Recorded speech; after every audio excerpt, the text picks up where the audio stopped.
said. So we were talking about the Kansas City Chiefs schedule and like how they have a tough schedule, but I want to bring up the Tampa Bay Buccaneers schedule here because they got a pretty soft schedule. You know, for being defending Super Bowl champs, they don't have that tough a schedule, to be flat out honest. Yes, they play the Buffalo Bills. Yes, they play the Washington football team. But then they play the Eagles and the Panthers and then the Jets and then the Giants. Like when you are defending Super Bowl champs, shouldn't you have the hardest schedule in the NFL? But I think the Kansas City Chiefs have a harder schedule than the problem is that it's determined by the division. So you already predetermined like what your out of division teams are going to be. So you're either playing against the AFC South and the NFC South, or you're playing against the AFC East and the NFC East. And they're playing against the East, and we know the East divisions were bad. Like their divisions were horrible. So like Tampa Bay doesn't have a horribly tough schedule, you're right. But they do have to play Dallas week 1. That's a tough one. They do have to play the Bears again. The Bears beat them last year, even though, I mean, that was kind of on Tom Brady. They do play the Colts. They play the Buffalo Bills, you know. So and the Washington football team isn't horrid, you know.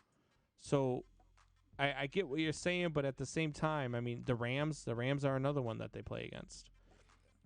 I gotta think the Rams are going to be that good this season, to be flat out honest. Rams defense is sick, man. Come on. But I strongly dislike that they predetermined you're going to play the NFC North. Like, let's make it so the NFL is more competition week in and week out, so you don't have a team going 16-1. Like you don't have two teams going 15-2. I mean, do you really want to see teams going 16-1 and 15-2 this season, Tori? Yes, because it puts money in their pocket. Yeah. The league does. The league always wants to see that. You know why? Because it energizes that team's fan base, especially if it's a team that's not used to doing it and not like Tampa Bay. Tampa Bay is exactly the epitome of winning football. When you think winning football and tradition, you do not think Tampa Bay Buccaneers. True. So for them to be good and to win like that, yes, it's good for the league because it brings money into the league. I think that it does. It does wonders for the fan bases. So especially since those teams that are going 15-2 and 16-1, with the exception of the Buffalo Bills, because I don't have anybody close to them in their division. But I have Tampa Bay at 15-2, like we talked about the other day. But I've got New Orleans right behind them at 14-3. In the West, I've got a team at 15-2 because we haven't talked about that yet. But I've got a team at 15-2. I don't have any team in that division winning less than 11 games. We've actually talked about the NFC West. Yeah. Oh, we did. Oh, okay. Yeah, well, then did. I can say it then. Yeah. Yeah. I can say I've got Arizona at 15-2. I've got the Rams at 13-4. I've got the Niners at 12-5, and I got Seattle at 11-6. Yeah, I got 3 out of the 4 teams in the West making the playoffs. I have San Francisco barely missing the playoffs at 10-7 as the worst team in that division. Yeah, that division is going to be so good. Yeah, and see, I have all of them at 9-8. This year, all 4 of them at 9-8.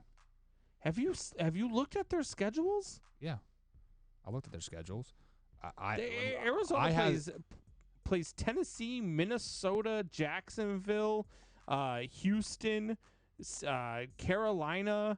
Like, those are their out of division opponents. So first of all, I think the Houston Texans are going to be better than anybody's giving them. Of your mind. That anybody's giving them credit for. They're not going 100%. To have Deshaun Watson, even if they don't trade him. He's not playing this. They have Tyrod Taylor still. The only thing that's going to be fun about the Texans is they're putting the fun in dysfunction this year. Putting fun in dysfunction. Yeah, the Houston Texans are garbage. They've lost pretty much everybody that's worth a damn. And Jesus Christ, this is why I love hockey. Sorry to get off track here. We started talking. I looked down for 2 seconds. I looked up. Overtime had started between Montreal and Toronto. I looked down. I looked up. I missed the damn goal. I don't know how Montreal just won the game. I don't know how they won it. But anyway, getting back to football. So I actually misspoke. I have 3 teams going 10-7, and the Seahawks going 8-9. Do you just think that this division beats up on one another? Is that why you have it like that? Yes. So I actually have everybody splitting in the division. It's funny. So I have the Cardinals at 14-2 in that division. I've got 14-2 in the division, or at 4-2 in the division. Sorry, I misspoke there. I've got the Rams at. Let's see, what do I got the Rams at in the division? I got the Rams at 3-3 in the division. San Francisco at 2-4 in the division. Seattle at 3-3 in the division. But I don't have any of them losing very much outside of the division. Really? They're just that division is just that good, man. It's like they I said, really are. Stanford